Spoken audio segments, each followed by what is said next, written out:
Hi, I'm Jenna, and I'm a violinist in the Massachusetts Youth Symphony Project Chamber Orchestra.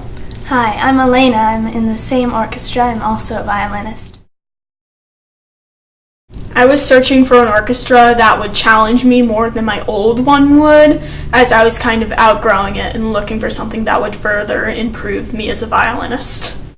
I like how it's a smaller orchestra. I don't like big orchestras. I like being able to get to know everybody in the orchestra personally, and it's a good level of challenge for me. Yeah, you can really make friends with people.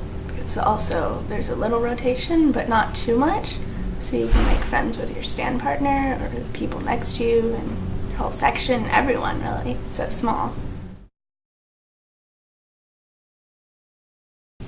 Spencer tells us that we should have our part ready so that we can just see how it fits in with the other parts in orchestra. But a lot of other orchestras and other groups I've done, you prepare in the meeting so you don't really get as far.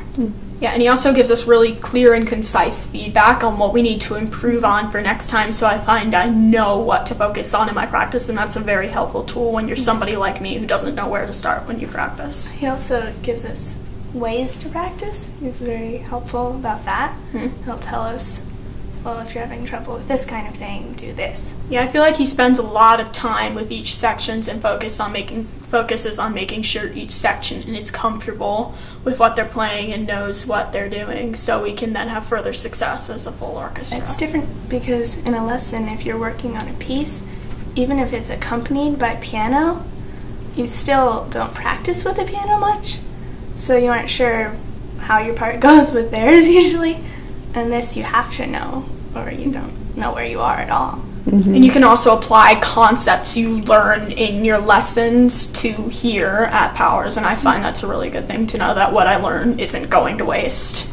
I feel like just a part of being in a chamber orchestra in general is you have to pay a lot more attention to yourself because you're much more vulnerable in a small setting than a big setting with over 90 people in my old orchestra.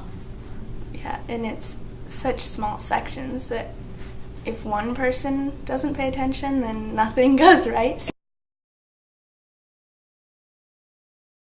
I absolutely love Spencer's taste in music.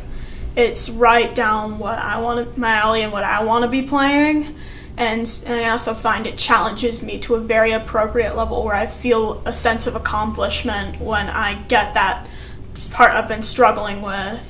And I don't really necessarily get that with my other orchestra.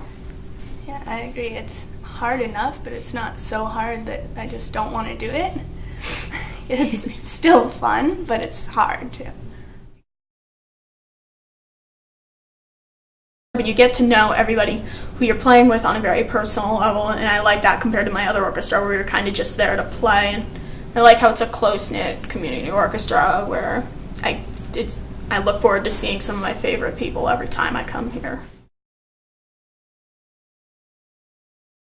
You get a good audition experience, and as well, it's like one of my favorite orchestras I've ever played in, and so if you don't audition, you could possibly regret it later, and so overall I find that it's just better if you just do it, and then there are more upsides than there are downsides.